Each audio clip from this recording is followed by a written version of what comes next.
Reading from Srimad Bhagavatam, Canto 10, Chapter 5, 17. Verses 17 and 18. Let me see. Let me make sure it's on. Okay, we're live.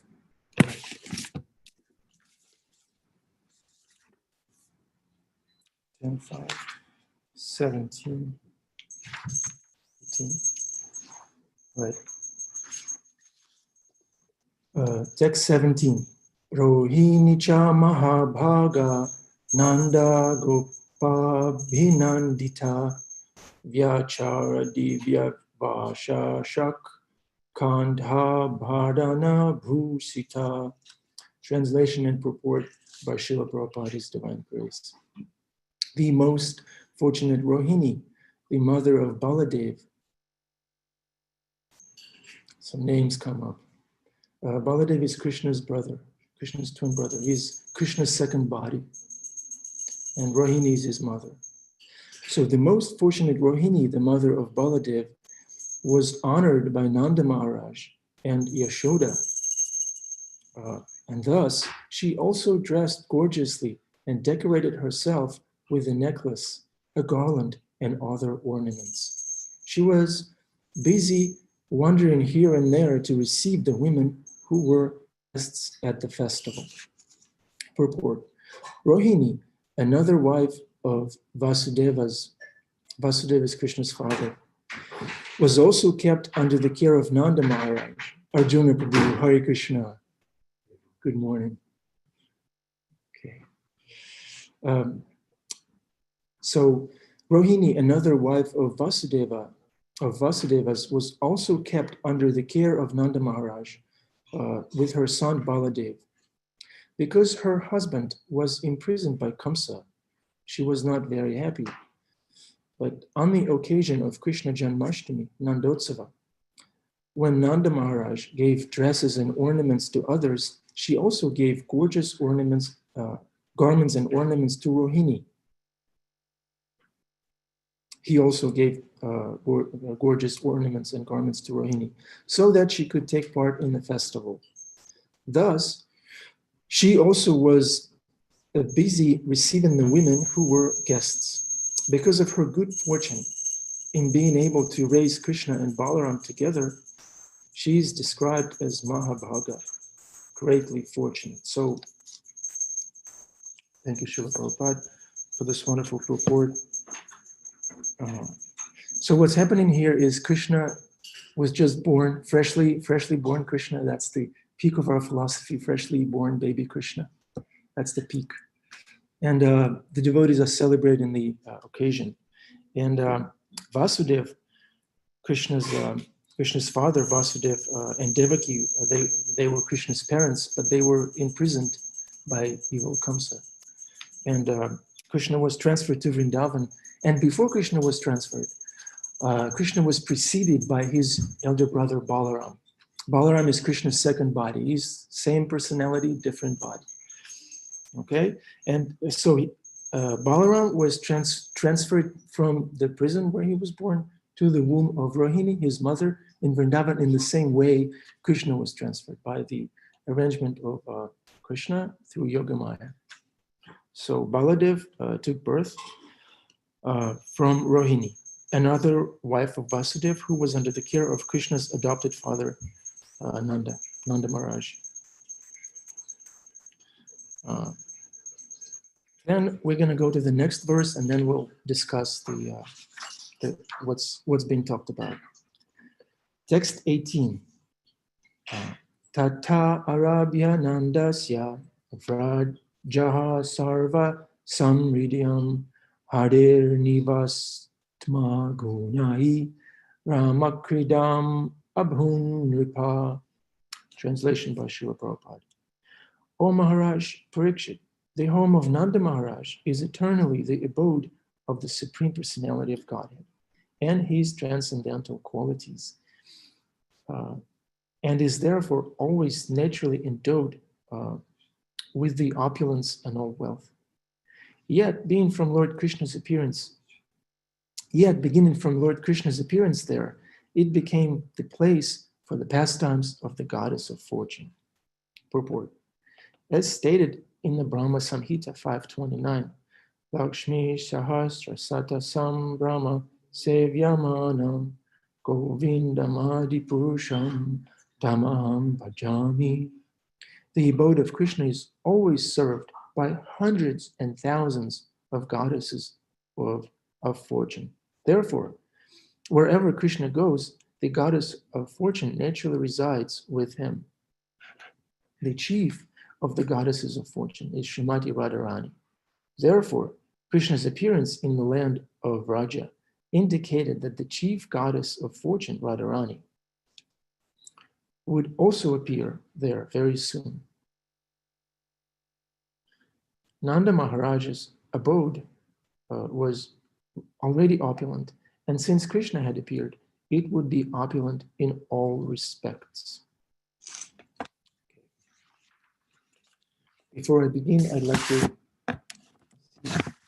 your blessing. So whatever we have to share here is in line with Guru, Sadhu, and Shastra, and is pleasing to Srila Prabhupada, to Shishi Radhamulidhar Gaurachandra, and to the devotees here in the attendance, especially Adipurusha Prabhu and Arjuna Prabhu, and you all.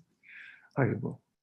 Okay, so I decided to, I wanted to break down my presentation into 3 little clusters, and then we'll open it up for questions and answers at 7:45 sharp. So mark down if you have a question or a comment or reflection. If there's something that, the point that you'd like to reflect back, that will be greatly appreciated. Is that microphone working? Hare Krishna. I It's can, much better. much better, okay. If you put the Let's seg it a little bit. front Let me see if I leg can of the adjust. microphone underneath the other side, then move it toward you. There we go. Okay. Hare Krishna. Arjuna Prabhu. Hare Krishna. Given me. What's the sign called? Okie doke? Okay. Okay. Okay. All right. So first off, in Srimad Bhagavatam is eternal scripture, but it has a certain cultural context in which the things that are described in the Bhagavatam take place. Can you hear me? Yes. So, and then sometimes we may see how Srimad Bhagavatam talks about things like second wife, you know, and it may sound a little unusual and maybe even triggering. But when we deal with Shastra, we should understand that Shastra, we need to deal with Shastra in its entirety. And the entirety, the context of Srimad Bhagavatam is that we have to minimize our material involvement, material engagement, not maximize it by second wife, third wife. We should minimize. So 1 wife is sufficient for our context. I once asked this question there's this devotee, Kripa Maya Prabhu, Jahnavi Harrison's father, and all around good devotee, Srila Prabhupada's disciple, wonderful soul. He has his, podcast on Dandavats, or what's it, Krishna, no, Mayapur TV. Yeah, that's where I asked him that question. I told him, Kripa Maya Prabhu, I have a daughter, she's 9 years old, and me and my wife, we're trying to set a good example of family to her, being loyal, treating each other with respect, and then also introducing bhakti to her in a way that is that she can relate to and appreciate. And how do we present to her the fact that Krishna's father had more than 1 wife? How am I supposed to explain this to a 9-year-old? She was, I think, 7 at that time. And Kripa Maya Prabhu gave me a very interested answer. I think he took my question in a way that maybe I was contemplating the idea of acquiring another wife or something like that. And he told me, don't do it. Don't try that at home. Do not copy paste Shastra in your life. Do not just blindly copy paste Shastra. Take Shastra in its entirety, in the context. And Shastra is inseparable from Guru and Sadhu. Shastra has to be received from a Guru in a humble state of mind, in a submissive state of mind. In other words, if there's something that is unclear or something that sounds wild to us, we should approach a person who has maturity like Arjuna Prabhu, and we should inquire from devotees of his caliber. If something in Srimad Bhagavatam appears to be difficult to understand and difficult to digest. So that's number one thing he told me. First of all, don't copy paste Shastra.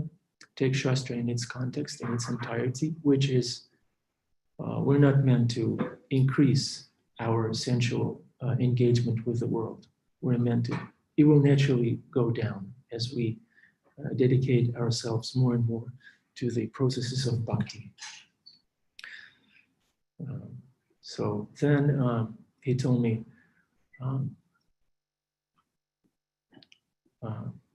that do not copy paste, minimize, take Shastra in its entirety, and then you tell your kid that it's like a little fairy tale where things may not be necessarily, they shouldn't be taken literally. And then the child's imagination will kick in. And children are normally, they're way more broad-minded than us. We have our prejudices, we have our certain context in which we may take things, but children, they don't have that. They will take it. If you sincerely present something to them in a wondrous, what's the word I'm using for, with a sense of wonder, then they will appreciate it. And then most importantly is that we ourselves, we are presenting Shastra knowing that the person who is receiving Shastra on the other hand is also checking us out very carefully. Who is it that presented Shastra to me? What about their character? Is it spotless? So that's one thing that I wanted to, that's one stop that I wanted to make. The next stop is, oh yeah, and there's a nice story in that regard. It's a little funny story. There was once a vet doctor, veterinary doctor. He was treating animals. I looked up the vet doctor in Wikipedia, and it says a vet doctor is a doctor that treats non-human animals. So he was treating, there was once a doctor who was treating non-human animals. And one time, and he has an apprentice, a helper, little assistant who was learning the craft from him. And then they got a call, an appointment. There was a horse. Bhima Prabhu, if you're on this call, maybe you can give us some details on that story. So there was a horse that was not feeling well and that was on the ground suffering. And the vet doctor showed up with his apprentice, looked at the horse, and the horse was on the ground suffering in pain, and its neck was swollen. And then he examined the horse, touched here and there, and then he took out a mallet and hit the horse, started beating it up on the neck. And Arjuna was smiling, that's good. That's a good sign. So he started beating the horse up, and apprentice was raising his eyebrows. What's this? But then all of a sudden, the swollen part just dissolved, and the horse got up and took off. And then apprentice said, okay, now I know the art. Now I know what's going on. And then apprentice broke away from the vet doctor and started his own practice, treating non-human animals. And then soon after, he got a call from a person whose horse wasn't feeling well, the same situation.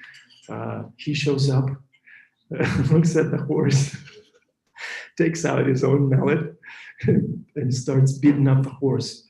And instead of jumping up and taking off, the horse died. That horse died. And the owner of the horse looks at the apprentice and says, what the hell? What have you done? And the apprentice said, I only repeated what my master, from whom I broke away, did. And then, you get the moral of the story. So when we deal with Shastra, we do not copy-paste. We do not copy-paste. Don't be that apprentice that beats up the horse. We need to understand what's behind the process, and we need to not start our own practice immediately. but we need to be a humble disciple, submissive disciple, and all credits goes to either that doctor, to our own that doctor, to our own guru, to Srila Prabhupada, to the Bhagavatam, to not copy paste, to not acquire 2 wives. I'm talking to you, Ross, just in case. Because men are a mess. And sometimes men are a mess, when it comes to, you're not a mess. But in general, men tend to be a mess when it comes to, and sometimes we may use Shastra to justify our wild sense gratificatory ideas. And this is an offense to Shastra. This is an offense to our Guru, and this is just entirely flat out wrongful approach. In our scripture, we have this 10 regulations when it comes to chanting the holy name. And one of them is not to commit, let me see, let me give you the exact wording, 10 offenses. One of the 10 offenses is to commit sinful activities on the strength of the holy name. So this is our Shastra backup. We don't use Shastra to back up our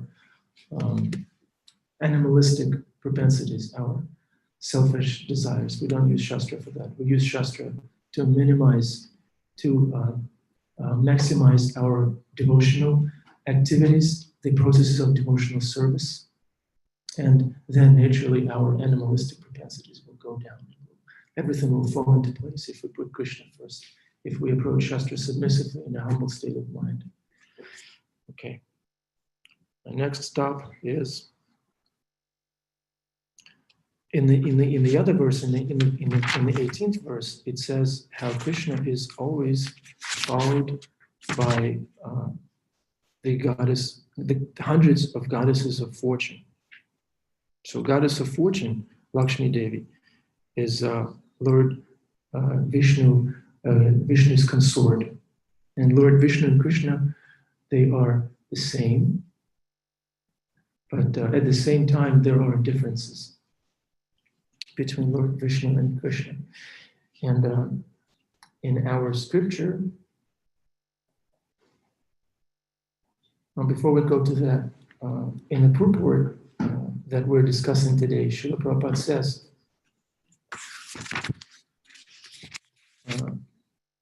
wherever Krishna goes, the goddess of fortune naturally resides with him. The chief of the goddesses of fortune is Srimati Radharani.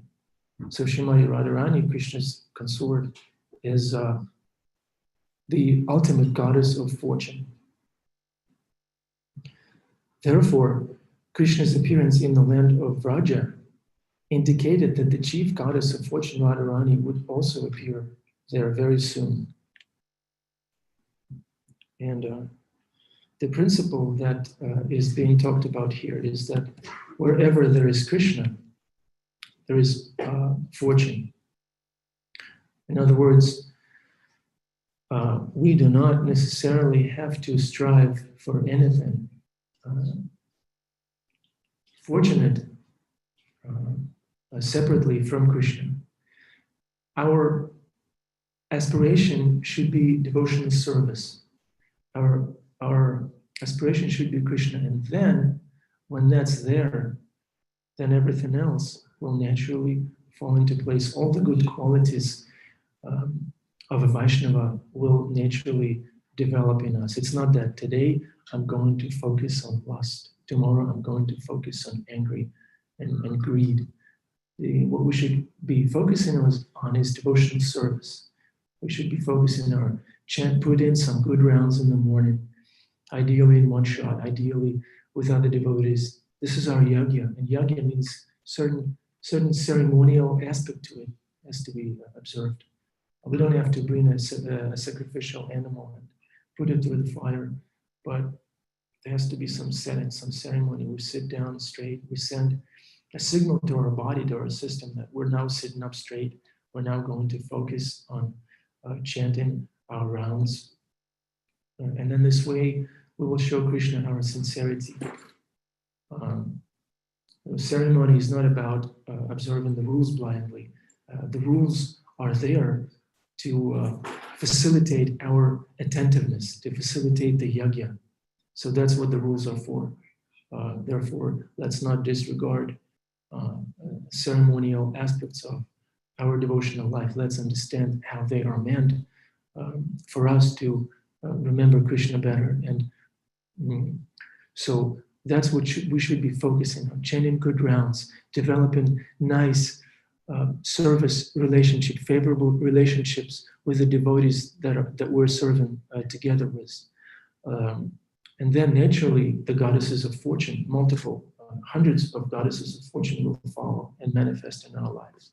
In all respects, Srila Prabhupada says. Nanda Maharaj's abode where Krishna appeared, was already opulent. And since Krishna had appeared, it would be opulent in all respects. So we will become opulent in all respects. If we just put Krishna first, if we put devotional service first, then everything else will naturally follow. And there's a verse in Srimad Bhagavatam. Let me pull it up real quick.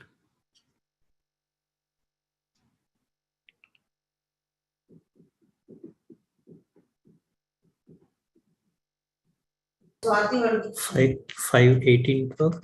It's 5:18:12. Yes. Hold on, Krishna Das, Prabhu is helping me out.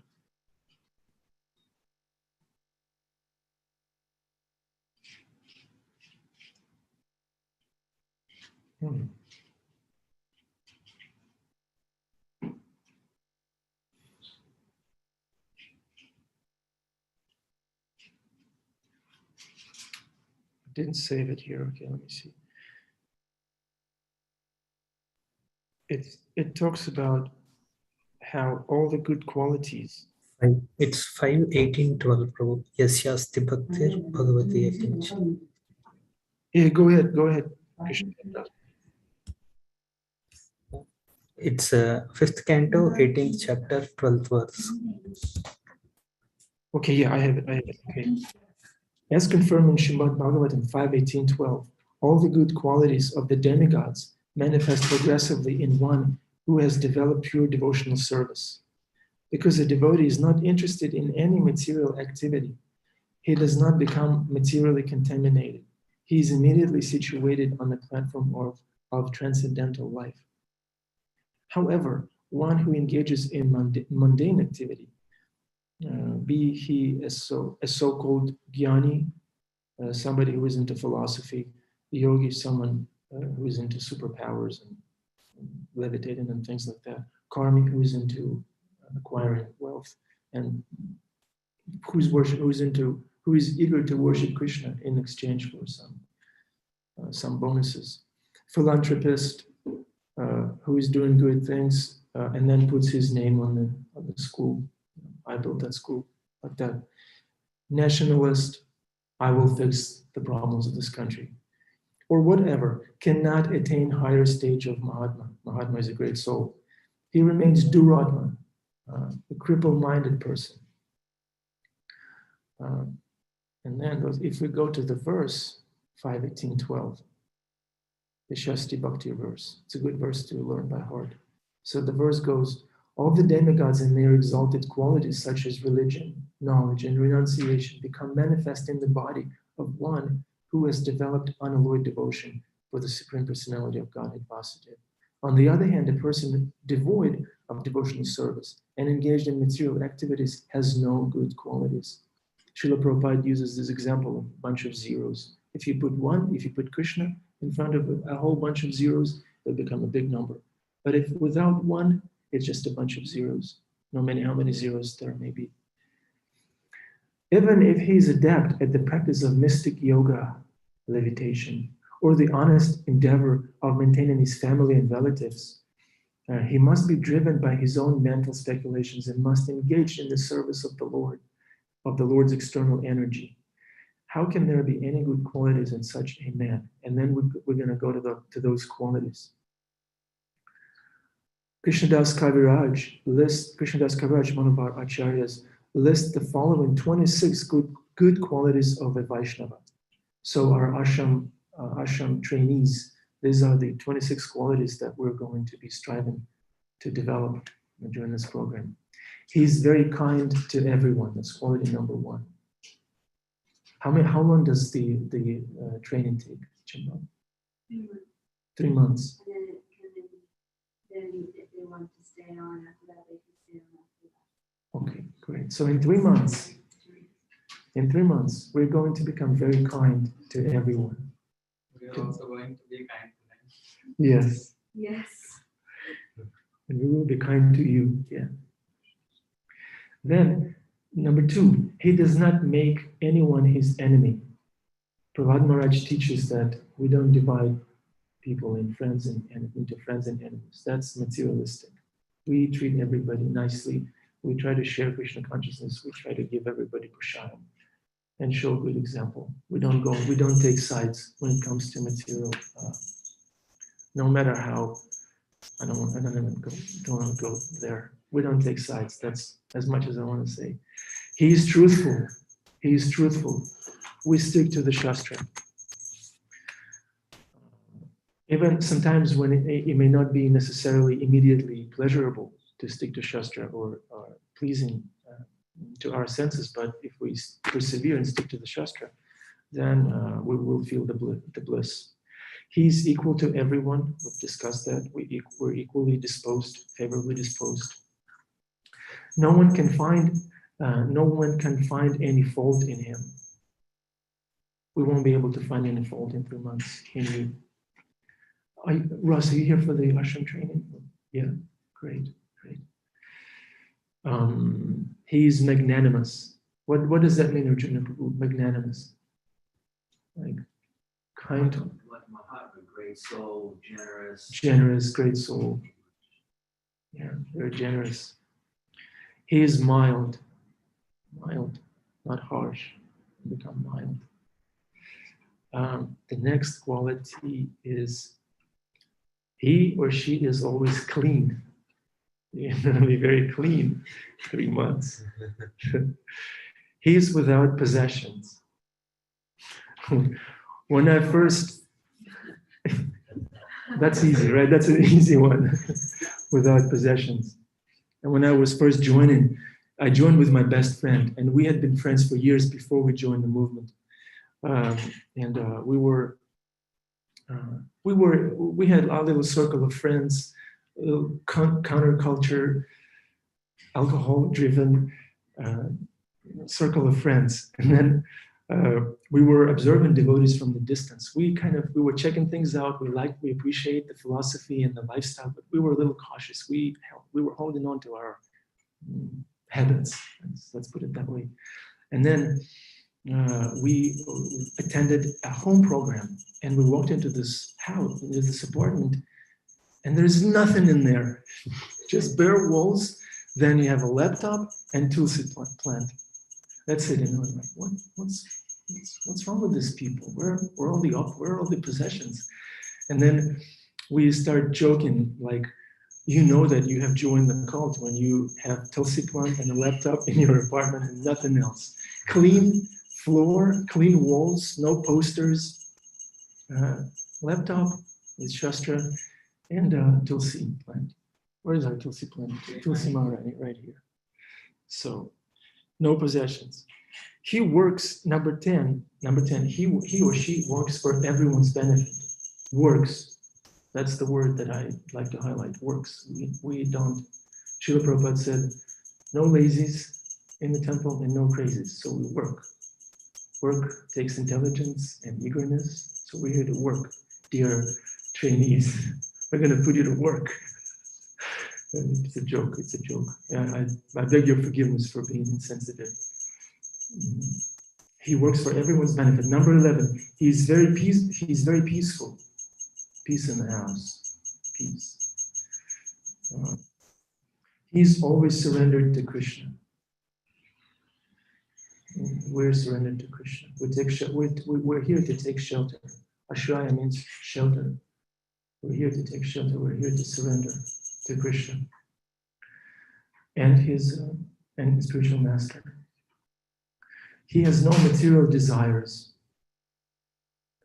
if we dovetail, if we include our desires somehow or other with intelligence and maturity, include whatever propensities we may have, and if we engage those things in devotional service, then it will count as having no material desires. What's your propensities? What's your material desires? What's your hobby? Let's put it that way. What's your hobby? Skateboard. You have to skateboard for Krishna. That's the idea.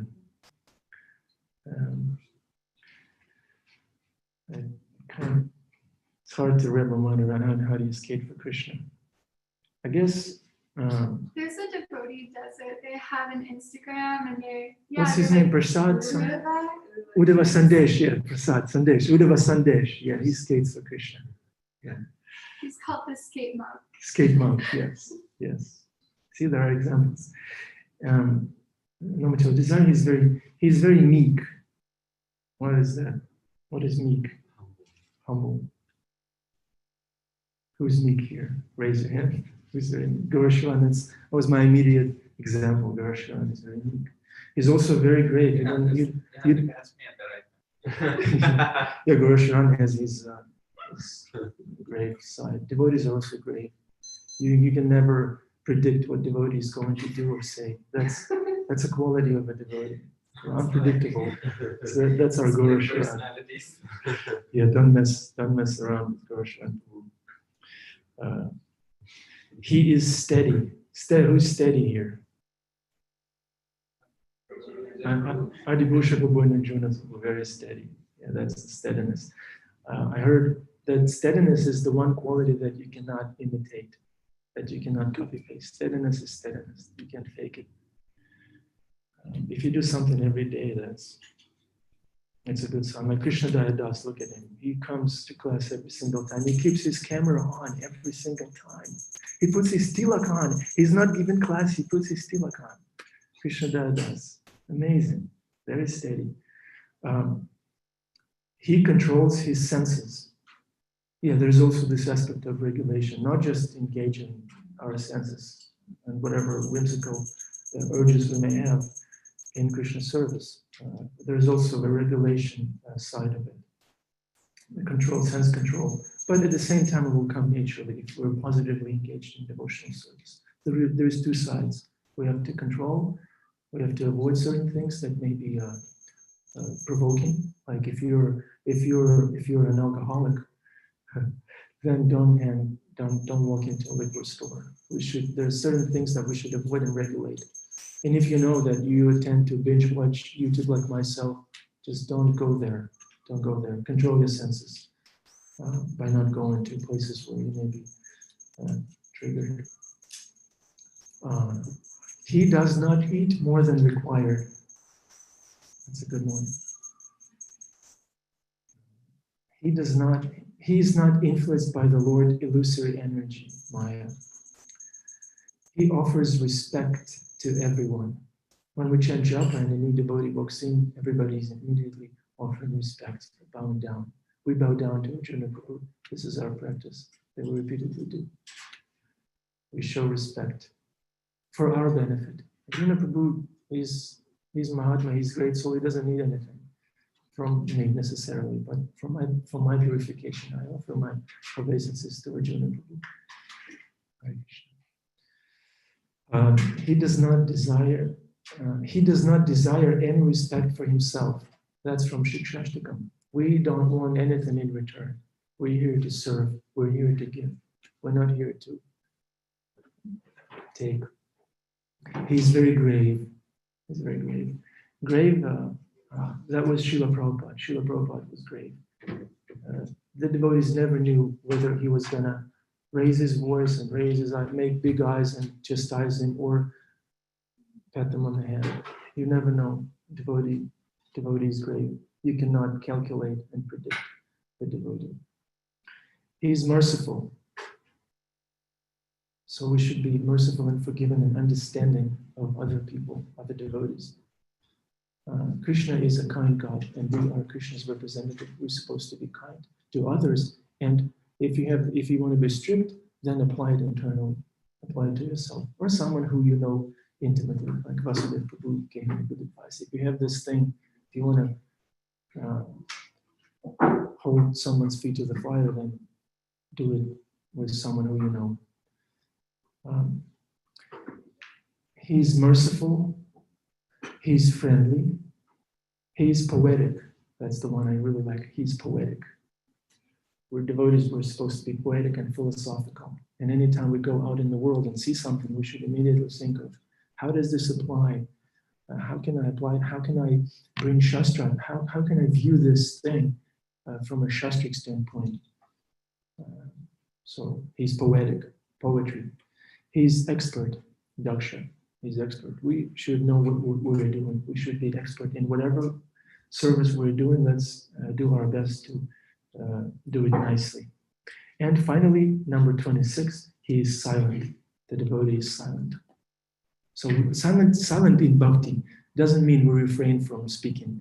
Silent in bhakti means that we refrain from speaking something that is not in relation to devotional service, Krishna and our spiritual master. Thank you for class. It's just 7:57. I'm sorry, I just couldn't. Those qualities are so good. I had something.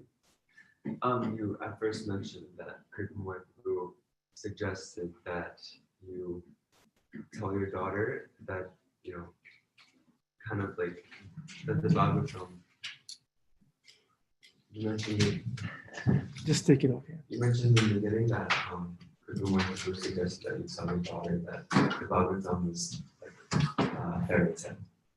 And then you also mentioned one of some of the offenses to chanting movements. And one that came to mind was to consider the chanting, to consider the glory of chanting. And I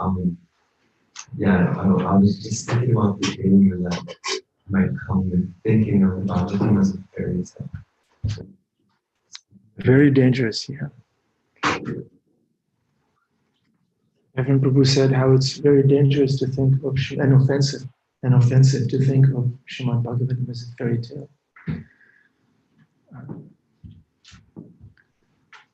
I would say, Kaustubha Prabhu always says there's thesis, antithesis, and synthesis. So the thesis is that Srimad Bhagavatam, we should understand that these are actual things, but at the same time, when we talk to a 9-year-old or a 7-year-old, we make it's okay to consider presenting things in a fairy tale-ish way sometimes, not at all times. So that's our antithesis. Oh no! Antithesis is that Srimad Bhagavatam is a fairy tale. It's not a fairy tale. But at the same time, when we present Srimad Bhagavatam, because the cultural context of it may seem a little incomprehensive to a person who has no idea of the Vedic culture, then we may consider presenting things with a certain sense of wonder, certain scent of like a storytelling thing. We're not laying out facts. This guy had 2 wives, therefore I can have 2 wives. We should present it in such a way that the person who we're talking to can see the principle behind it. That's the main thing. We're meant to communicate the principle, and how we do it, we may get creative. It's okay to be creative. Garsharan endorses this statement. It's okay to be creative in presenting Srimad Bhagavatam. Spirit soul is creative by nature. That's coming from Krishna. But we don't want to get too liberal with this. Thesis, antithesis, synthesis. Stick to the Bhagavatam. Be creative, but not too creative. That's all I can say. I hope this is satisfying. Online people, our humanity at large, do you have any reflections or comments? The point you said that Shastra should be studied along with Guru and Sadhu, that is a very nice thing. It cannot be independent, so it helps us to approach properly. Thank you so much. Beautiful. Thank you, Krishna Das Prabhu. Shastra is inseparable from Guru and Sadhu. Before Srila Prabhupada came to this country and before he started this movement, Bhagavad Gita had already been around, different translations, but there wasn't any temples or devotees or projects.